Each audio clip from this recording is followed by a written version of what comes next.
Welcome back. We'll be starting the newspaper reviews with The Nation. Major headline, National Assembly Constitution Review Panel proposes 6 new states. Supreme Court Justice worried about lawyers' poor legal knowledge. Nigeria records over $50 billion in cryptocurrency trading. Police uncover baby factory in Ondo. Rice price crashes across Lagos markets. NECO opens UK exam center for Nigerians in diaspora. Dangote refinery eyes $55 billion US turnover on 1.4 million BPD expansion. What stories do we have? Okay, so I have the rice prices, of course. The News Agency of Nigeria had this report where they went around markets in Lagos from My 12 to Festac to Odigbo, to all the major markets. And even the arena market at Oshodi, and they report that, a 50 kg bag of rice is now selling between 55,000 naira and 70,000 naira based on the, brands and, across brands, but there's no brand extremely higher than 70,000 naira. And this report, of course, captures how it is seen by the marketers as well as consumers. So consumers, of course, are dancing at the reduced prices. Means that we can easily purchase, increases our purchasing power. But the marketers are complaining that, most of them stocked up at 80,000 to 85,000 per bag, per 50 kg bags. And now they have to sell because there's a huge drop in fall in prices. They have to sell at a loss. Yes, the government had intervened in the rice markets, giving farmers some form of, I'm trying to get what was done for the local farmers, and this improved local production and, affected a lot of other businesses. Even importation, government had opened and, giving a waiver to, to importers of certain foodstuff, including rice. And this, of course, is now translating to what we're seeing now. Farmers are able to plant easily, local production has improved greatly, and imports also increased. So the market is hugely competitive now, but most marketers are confused as to how to proceed. Stock. They have plenty witness stories in the paper about how they bought, how it's easy to store, and how they've stored, but now they don't know how to make their profit. And painful, so it's a loss business. season. Yeah. We used to have gain season, I think between January and March, and this is loss season. I wish them all well. Even I had stopped. The last 50 kg bag I sold was at 90,000. So imagine that I was keeping that stock. So I had to stop. This sale I'm doing, is it not at a loss? So it happens in business. So the government is trying to make things easier for the people. Some way, some people will cover for it. But I hope that they will now capture those of them who are in the business of distribution and find a way to... Thank you, government. To December rice is sure like this. Better by now. I was giving away spaghetti and semo because of the price of rice. This gave away yam because of rice was expensive. So this year maybe rice would be. I have the story that says Nigeria records over $50 billion in cryptocurrency trading. Oh, wow. And yes, over $50 billion worth of cryptocurrency transactions were conducted in Nigeria between July 2023 and June 2024, the Securities and Exchange Commission, SEC, has said. According to the capital market regulator, the volume reflects the growing sophistication and risk appetite of Nigerian investors outside the traditional capital markets. The Director General of the SEC, Dr. Emomoti Miagama, stated this in the lead newspaper titled Evaluating the Nigerian Capital Markets Master Plan 2015 to 2025, presented at the annual conference of the Chartered Institute of Stockbrokers. Agama also said, and he described in his words, that no fewer than 3 million Nigerians invest in the capital markets, more than 60 million engage in daily gambling activities, spending an estimated $5.5 million every day. He says this reveals a paradox and appetite for risk clearly exists, but not in the trust or access to channel that energy into productive investments. So there's really a rise in betting, in cryptocurrency. I know a lot of people who just, if they want to even send you money, they're talking about, do you have a wallet? And I'm like, people have shipped from the bank that we already know. To be asking for wallets God, now. I beg you. So I took this story. Men of the Ondo State Police Command have uncovered a suspected baby factory and human trafficking syndicate operating in Ore, Odigbo Local Government Area of the state. The discovery followed investigation by operatives attached to the gender-based violence, that's the GBV unit, after a young pregnant girl escaped from captivity and reported the case to the police. The public relations officer of the command, Olushola, disclosed this, said the baby factory was discovered after a 17-year-old girl from Ikot Ekpan in Akwa Ibom State reported at one police division. According to him, the young girl reported that she was trafficked to Ondo State under the false promise of employment, but said upon arrival she was taken to a clinic which later turned out to be a baby factory where several other pregnant girls were kept against their will. He said the young girl recounted how she and other victims were subjected to inhumane treatment and were being exploited by the operators of the illegal facility. The girl recounted how the owner of the establishment, a female, instructed that she be taken to another hospital for medical scan, but she said she escaped and reported the matter to the police. So he said men of the state command had stormed the suspected location in a well-coordinated operation and rescued 5 pregnant girls and a baby boy believed to have been born within the facility. So they also said that one of the victims had already given birth and is currently receiving postnatal care at the General Hospital in Ore. The remaining rescued victims are now safe in protective custody of the command, where they are receiving medical attention, counseling, and necessary support. This is a good one by the police. Yes. Very good one. Well done. Justice being served. Yeah. I have the story from NECO. I was very curious. I had another story before, but immediately I said I must take this story. So NECO has opened a UK exam center for Nigerians in diaspora. I'm like, hello, is that what's important? But then, reading through the story, I realized that it aligns with the agenda to provide Nigerians, even in diaspora, opportunity to have exam and even take NECO, which is the National Examination Council Global. So we already have 7 international centers. We have centers in Saudi Arabia, in Egypt, and in Burkina Faso. But they are saying they also want to get approval for, they are awaiting accreditation in Egypt and Burkina Faso, but they are in Saudi Arabia and about 7 other countries. He explained that the London Center would empower Nigerians abroad, it will promote national pride and strengthen the global recognition for NECO certificates.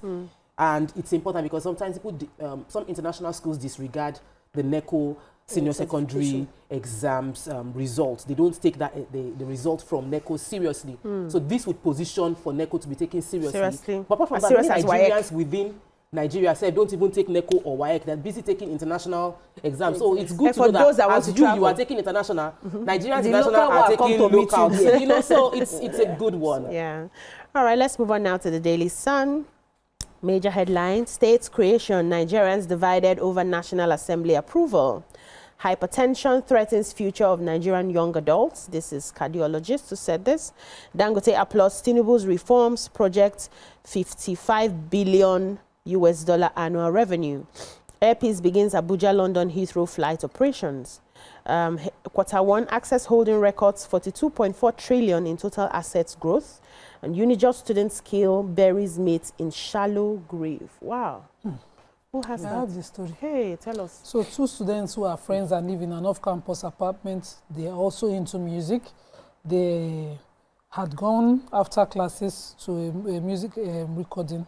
They had gone to play football, and after that went to their music studio, recorded, and went back home.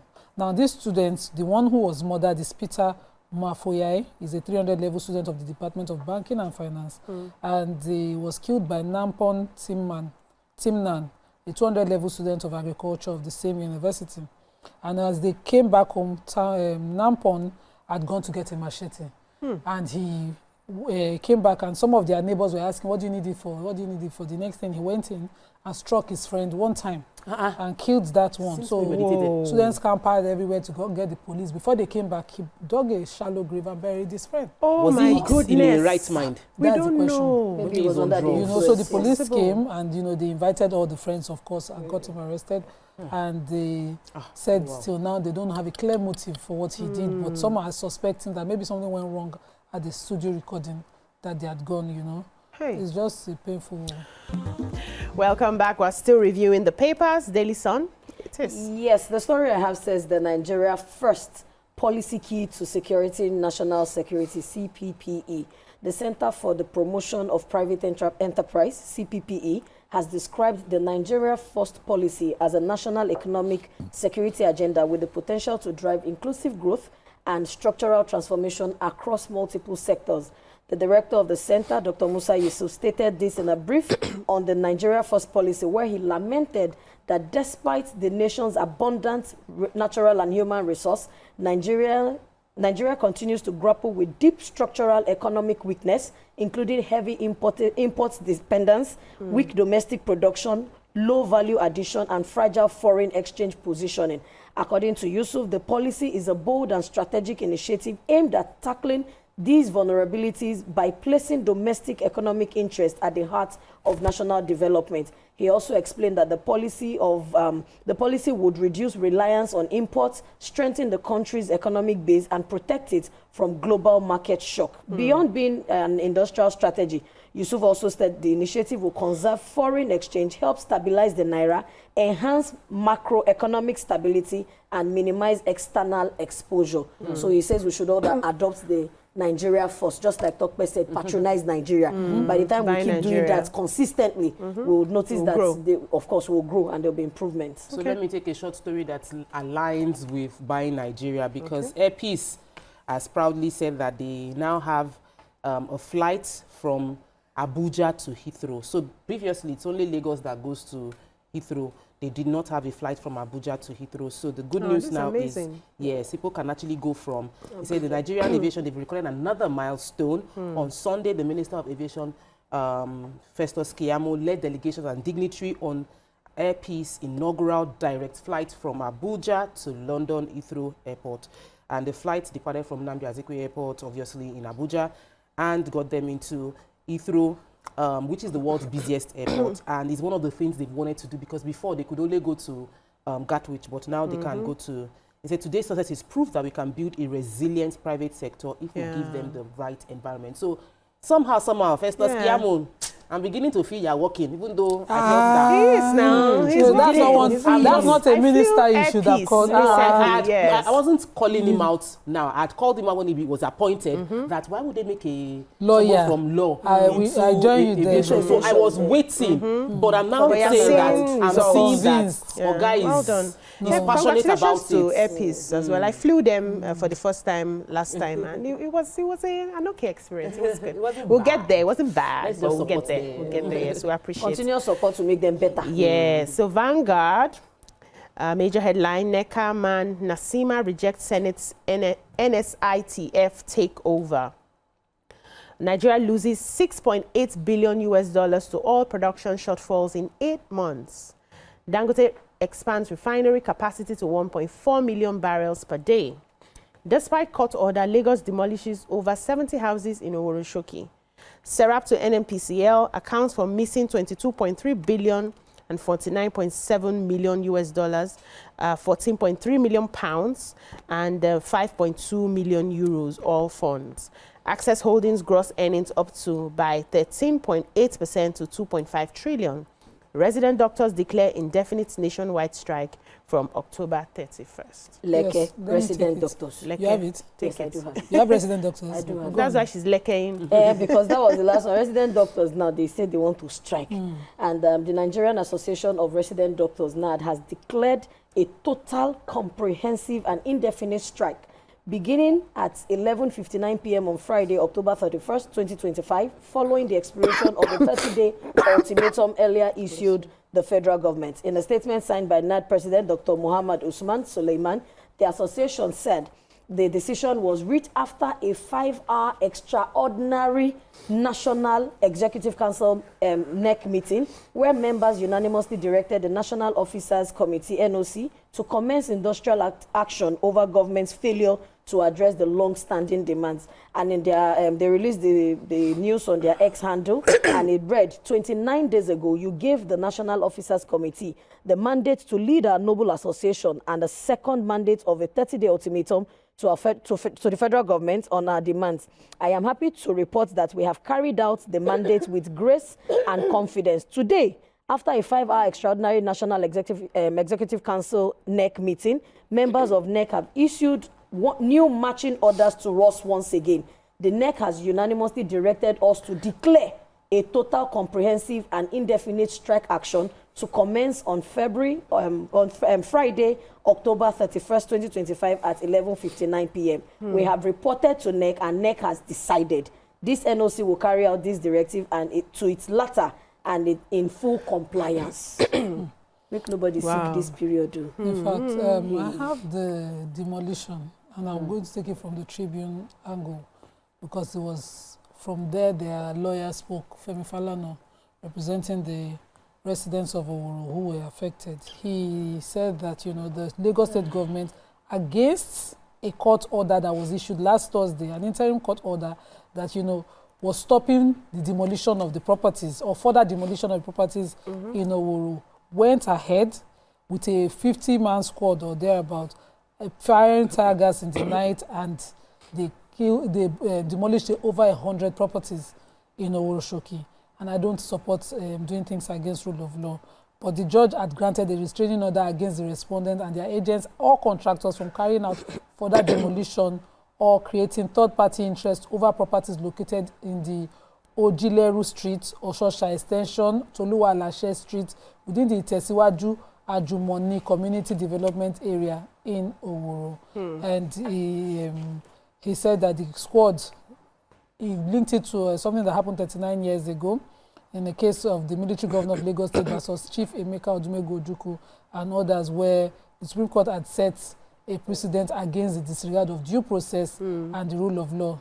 And he said, notwithstanding that, they went ahead and demolished. Yeah. But they started the compensation? The people are saying without compensation. Depending on what you have. They didn't even receive any compensation. They started. It is something people have received. So meanwhile, the police command it in depends Lagos. on what they have now. No, it doesn't depend. I mean, if you're valuing, you give me what based I can. On yes, you cannot value me and then today. it remains a displacement. Okay, so meanwhile, the police command in Lagos State has dismissed reports claiming armed officers attacked residents during the demolition. They said that there was no such thing. According to SP Abimbola Adebisi, who is the spokesperson to the police, he said the reports are false and maliciously intended to mislead public that they attacked anybody. She only clarified that officers were deployed solely to maintain order during the Lagos State government's demolition, which is the Environmental and Special Offences Task Force. Okay. All right. Thank you so much, ladies. That's all we can take on the newspaper reviews. When we come back, we'll move on to today's topics. Stay with us.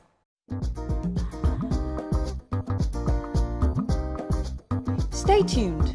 Your View will be right back.